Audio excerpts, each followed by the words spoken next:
What is up, everyone? Welcome back to my channel. My name is Ashley. I do content in beauty, wellness, lifestyle, skincare, self-care, black girl topics, obviously, right? And I came across two videos that I saw on TikTok that I wanted to get feedback on and see what you guys think. And it's about black girl luxury, whether black girl luxury is really for the girls, or is it sort of like a mean girl aesthetic. I have these luxury items, I own this, I own that, and not everyone can say that. It's like many takes you can go about it with black girl luxury, and I definitely wanted to share these two videos.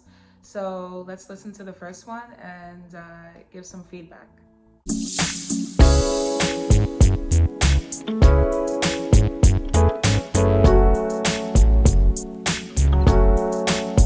I hate to say it, but black girl luxury is out. Why? Y'all remember in May of 2022 when I made that somewhat viral video where I talked about the fact that the black women in luxury were moving over to the soft life movement because they had essentially fucked up the black women in luxury movement? And y'all remember that I explained that it was because, one, the movement became an aesthetic, which meant that it made it exclusionary. And part of that exclusion included anti-blackness and classism. Pepperidge Farm remembers.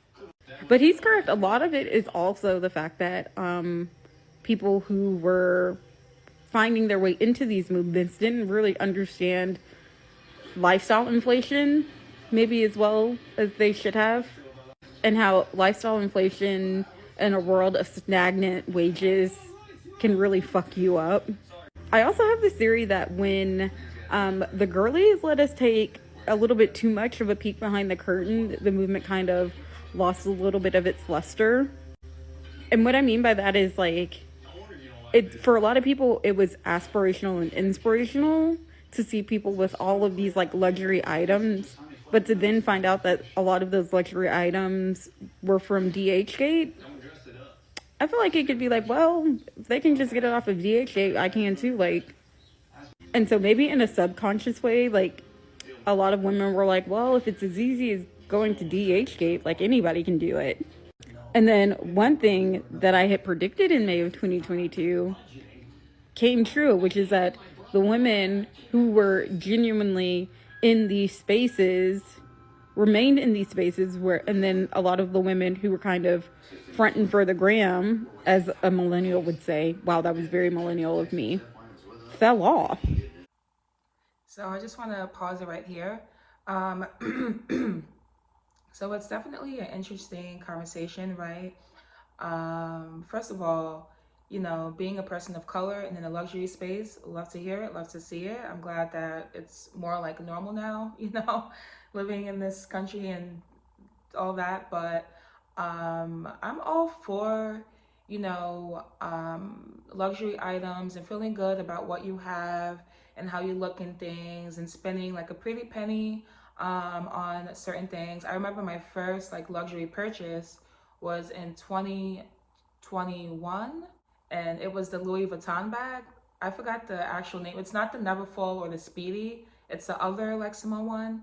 My first big girl purchase went to the Louis Vuitton store with my friend, and I got it for my birthday. I'm not sure if I'm getting that year right. I'll put it on the screen. It was 2021, I think it was. And yeah, when you save up or have the money to spend on something luxurious, you feel good about yourself, So this topic is just really interesting. Black girl luxury is out, or black girl luxury.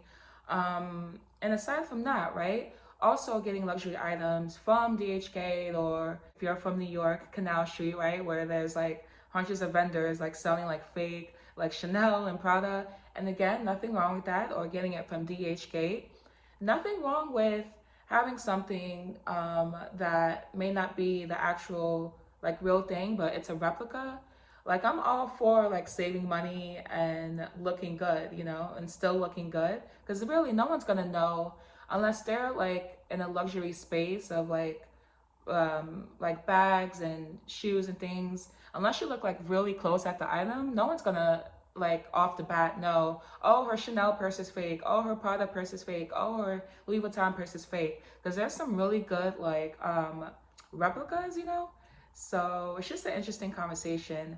And her whole thing about like inflation, yeah, like we all know, we're, even if you're not obviously in the space or whatever, everyone knows that everything's increasing, but salaries is not, you know? So it's an interesting conversation. We still see women like Courtney on this app, Jackie Ina, Dove Clark, Monet, and Sidoni, because they weren't on the internet pretending to be a part of the movement. They were the movement. So to sum this up, a movement meant to empower Black women to find their version of luxury became an aesthetic powered by anti-Blackness and classism. But the classism came to bite a lot of people in the butt because they could not keep up. And when they could not keep up, they fell off. But the women who could keep up because they were genuinely within these spaces remained at the top and are still a part of the movement on this app. The Black women in luxury movement is not something that is all of a sudden going to be out in 2024. It's been a slow burn. And although in its current state it is out, I would love to see us resurrect the Black women in luxury movement in its originality. What are your thoughts? So period. Everything that she's saying, I totally agree with. I totally agree with. There are, you know, being a content creator and influencer myself, I know and follow, not know, but like follow those influencers and content creators that she mentioned. And I actually like met one of them. So, and follow them on Twitter, Twitter, Instagram, TikTok, and actually like met one of the content creators that she mentioned. So, you know, you can have like you can have like various takes on this, but pretty much it's good that we have representation, right, as people of color, but more specifically as Black women and women of color in these spaces, that we can also like be in it and no one's gonna bat an eye or like think twice, you know? So definitely tell me what you think, and let's go to the next video. Sorry to bust some of y'all's bubbles, but Black Girl Luxury is not dead. And it's not going anywhere. First of all, let's just be clear. Black Girl Luxury didn't just start out as a social media trend. Black women live luxurious lives long before it hit TikTok or Instagram. That's essentially like saying someone's way of life is going to die because y'all don't like it anymore. And I'm sorry, but that's just not reality. Also, we're adults. A lot of people are saying stuff like, oh, people are being materialistic and mean girls and elitists and all that kind of stuff. And that very well may be true. But again, we're adults, so let's read between the lines. In every community, niche, trend, there's always going to be some bad eggs, some people who make it not fun, some people who, you know, turn to these supremacist ideas that make other people feel bad. Now, does that absolve people of their nasty behavior? Absolutely not. But the reality is people are going to be people no matter what trend, niche, community they fall under. Whether the individual makes content or not, there are some amazing people that fall into the Black Girl Luxury lifestyle who are humble and sweet and kind and generous, because again, there's going to be different types of people in every community. And honestly, it doesn't take a rocket science to figure that out. I find it interesting how within the Black community, specifically when it pertains to Black women, the quickness to try to cancel a trend, a community, like moves so fast. I posted about this recently on my YouTube channel, so if you're interested in watching that video, go. So I'm gonna pause it right here. I totally agree with everything that she said, and it goes back to what I said earlier, that like when people of color, but especially like Black women, enter certain spaces that, not to say that are not meant for us, but we don't see a lot of us in certain spaces because we're always like scrutinized and like judged. Just one, being a person of color, right? And two, being a Black woman, like a woman, person of color. It's like extra scrutiny, extra judgment, you know, like. So, and what she said, just because we see more and more Black women and women of color, but more specifically Black women, let's just keep it real, you know, flaunting what they have, or just showing because they appreciate it, they want to show others on social media, TikTok, Instagram. That doesn't mean like that just started happening since TikTok and Instagram. Like way before social media, there was Black women in these spaces that living luxurious lifestyles, you know? So.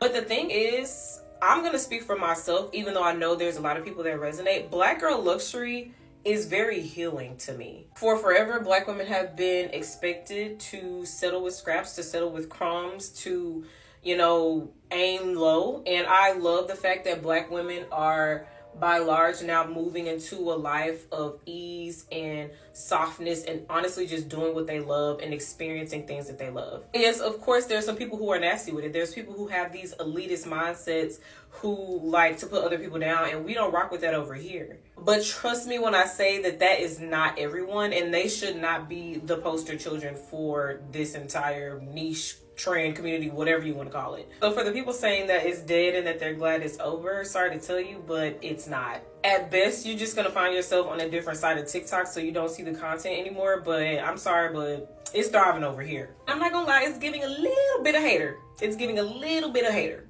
Unfortunately, we cannot change everybody, but we can approach some situations with a little more sense. Okay, bye. And that's on period. That's on period. So yeah, definitely let me know what you guys think of what these TikTokers said.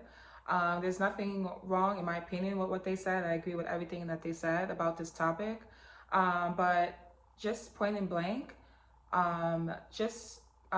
seeing us more in these spaces, and luxury spaces, having luxury items, living luxury lifestyles, especially Black women, like, love to hear it, love to see it, support it 100%. Like, yes, I love it. Like, I love to see it, girlfriend. Like, you know what I mean? Because we've been, like, obviously, right, the history of, you know, in America, obviously, we weren't even, like, seen as humans. So let's, you know, but that's another topic, obviously. But yeah, I'm really glad that this was a topic for people to have, like, opinions on. So definitely let me know what you think in the comments. Okay, so let's watch this last and final video about what this TikToker has to say about Black Girl Luxury. Girlies, let's chat. My name is Jaira. I am a part-time attorney and entrepreneur, full-time fashion girly, but let's get into this. Basically, the video is talking about how Black Girl Luxury is out. We went to the pandemic, had to stay inside, came back out, spent too much money, and now we're realizing we were spending too much money. Let me say this disclaimer. I'm actually a little nervous to make this video because I kind of feel like folks might try to eat me up for this opinion, but I am gonna say what I have to say. I absolutely hated Black Girl Luxury. Let me tell you why. At first, I thought it was cute. It was Black women just showing that they could enjoy things and like things, and it was fun, it was lighthearted. But then, y'all got real mean and exclusive and capitalist and just nasty. You got fake bougie, and overall, it just turned real those type of people-ish real fast. It was genuinely disappointing to see y'all try to exclude other Black women from the movement when it's supposed to be about Black women finding things that they enjoy that's luxurious to them. Let me be clear, before y'all get started, I am a Black woman who enjoys very nice things. I love things. I come from modest beginnings. My parents did everything that they could to get me and my sister to where we are. They ate that. Now we're all eating. But I could never be like that. And it's really ugly to see people get on this internet, Beyonce Giselle Knowles internet, and act like that. She's a capitalist too, by the way. But yeah, y'all took the Black Girl Luxury thing too far. You got real mean, so I'm happy to see it leaving. I also could talk about the fake bougie thing for a long minute because the feminine coaches and the etiquette coaches and all that stuff, it got real weird real fast. But I'm not gonna share too much of my true opinions on the internet. So anyway, let me know what you think of Black Girl Luxury being on the outs in the comment. So that's definitely a very interesting take, kind of in contrast to the last two videos that we watched. And basically what she's saying is, yeah, it kind of steered away from what the original Black Girl movement, what the original Black Girl and Luxury movement is about. Like seeing Black women enjoy luxury things and afford it and be in a luxury lifestyle and go be in like certain places and circles. But some of the bad apples in this space became like really mean to other Black girls, and obviously that's never cool. That's under any circumstances is another woman of color, but especially a Black woman, putting another Black woman down, right? For like something petty like this.